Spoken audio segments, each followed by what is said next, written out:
இன்னைக்கு ஸ்டாலின் அரசாங்கம் திவாலாக போகுது.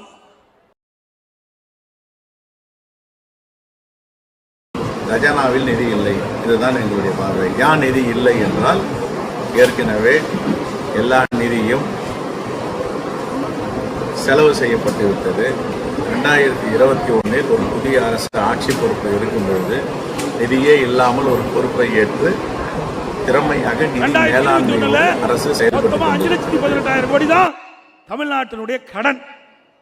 இவர்கள் ஆட்சிக்கு வந்து, திமுக ஆட்சிக்கு வந்து இந்த 4 ஆண்டுல 3,53,000 கோடி கடன் வாங்கியிருக்கிறீங்க. 3,53,000 கோடி கடன் வாங்கிட்டீங்க. அதோட 2020-21 அதிமுக ஆட்சியில் வருவாய் அதை விட 2024-25 திமுக வருவாய் 1,10,000 கோடி உங்களுக்கு வருவாய் அதிகமாக இருக்கு. வருவாய் அதிகம் 1,10,000 கோடி, கடன் 3,53,000 கோடி, மொத்தம் 4,64,000 கோடி.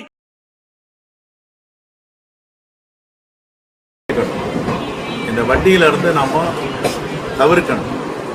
வட்டி கட்டுறது பாத்தீங்கன்னா, வட்டி கட்டுவதற்கு கடன் வாங்கி வட்டி கட்டுற அளவுக்கு தான் கடந்த காலங்கள் இருந்தது. இதை இன்னும் ஸ்டெபிலைஸ் பண்ண நிதி மேலாண்மை இன்னும் வலிமைப்படுத்தும். கரெக்ட்.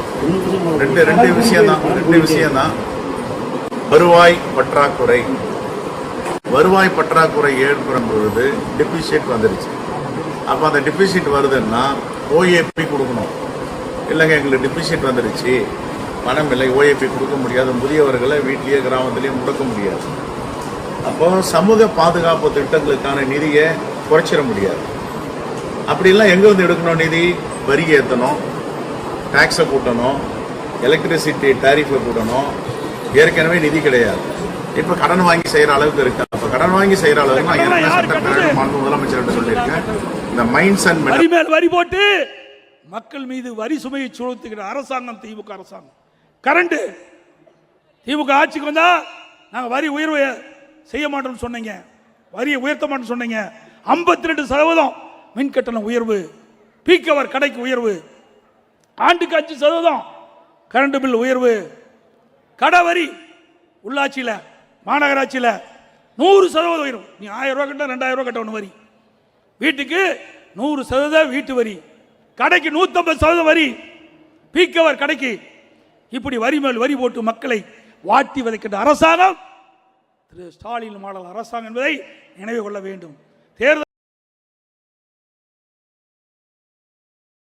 நான் ஏற்கனவே சட்டப்பேரவையில் முதலமைச்சர் சொல்லியிருக்கேன். இந்த மைன்ஸ் அண்ட் மினரல்ஸ் இதில் தான் வந்து மிகப்பெரிய பணம் இருக்கு. இதை வந்து சரியா டேப் பண்ணி கொண்டு வரும். வருவாயை பெருக்கணும். வருவாயை பெருக்கணும்னா எதில் பெருக்க முடியும்? மைன்ஸ் அண்ட் மினரல்ஸ் தான் செய்யணும்.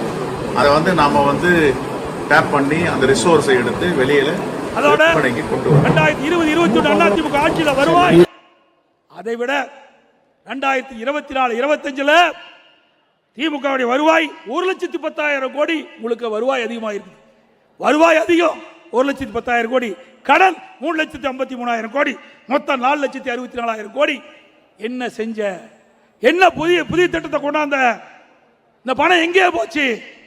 ஒரு பக்கம் வருவாய் அதிகரிப்பு, ஒரு பக்கம் கடன், புதிய திட்டம் இல்ல, மூலதன செலவு இல்ல, எப்படி கடனை திருப்பி செலுத்த முடியும்? கேள்வி கேட்டேன் சட்டமன்றத்தில், பதில் இல்ல. மூலதன செலவு இருந்தால் தானே, வருவாய் வந்தால் தானே கடனை திருப்பி செலுத்த முடியும். வருவாய் செலவு அதிகம்.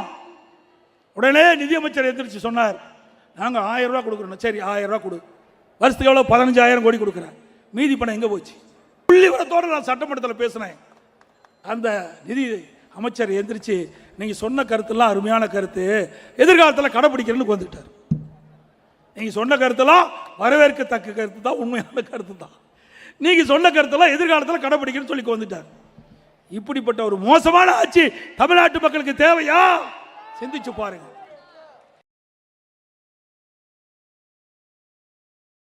அதில் மிகப்பெரிய இடர்பாடு தான். என்னுடைய தொகுதியிலே அந்த பிரச்சனை இருக்கு. நிதி இல்லை, பணிகள் சிறப்பாக நடக்குது பணி. காரணம் நிதி பற்றாக்குறை.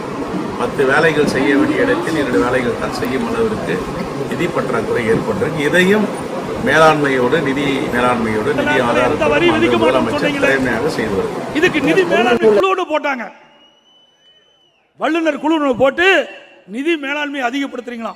நீ அதிகப்படுத்தாட்டி போதப்பா, கடன் வாங்காது இருக்கு, அதுவே போதும். கடன் வாங்காது இருந்தாவே மக்கள் பாதிக்கப்பட மாட்டாங்க. இந்த கடன்லாம் எப்படி கட்டுவேன்? இன்னும் 1.25 வருஷம் இருக்குது. இன்னும் 1.25 லட்சம் 1.5 லட்சம் கோடி வாங்கிடுவேன். 5 லட்சம் கோடி. இந்தியாவிலேயே பல மாநிலம் இருக்குது. அதில் அதிக கடன் வாங்கின முதல் மாநிலம் தமிழ்நாடு. இந்தியாவிலேயே அதிக கடன் வாங்கின முதல் மாநிலம் தமிழ்நாடு. அந்த சாதனை தான் ஸ்டாலின் படைச்சிருக்கார். மகாராஷ்டிரா நம்மோட பெரிய மாநிலம் கிடையாது. உத்தரப்பிரதேசம் நம்முடைய பெரிய மாநிலம். 2வது இடத்துல மகாராஷ்டிரா, 3வது உத்தரப்பிரதேசம், முதல் இடத்துல தமிழ்நாடு. கடன் வாங்குறதுல முதல் இடங்க. உடனே ஸ்டாலின் அரசாங்க நிதியமைச்சர் சொல்றாரு, கடன் வாங்குறதுக்கு தகுதி இருக்குதான். ஏன் கடன் வாங்கினா யாரையா கட்டுறது? இன்னும் 1.5 வருஷம் நீ போயிடுவ. அடுத்த ஆட்சி அண்ணா திமுக ஆட்சி வரும்போது எப்படி இந்த கடனை கட்டுறது? கடனை எப்படி திருத்துன்னு சொல்றது? கடனை எப்படி திருப்பி செலுத்தணும்னு கேட்டா கடன் வாங்குறதுக்கு தகுதி இருக்குது. இது யாருக்கு தான் தெரியாது? இங்க இருக்கிறீங்க யார் முதலமைச்சராலும் கடன் வாங்கலாம். நீ ஒன்றும் முதலமைச்சர் இருக்க வேண்டிய அவசியமே இல்லை. கடன் வாங்கி அரசாங்கத்தை நடத்துவதற்கு யார் வேணாலும் வரலாம்.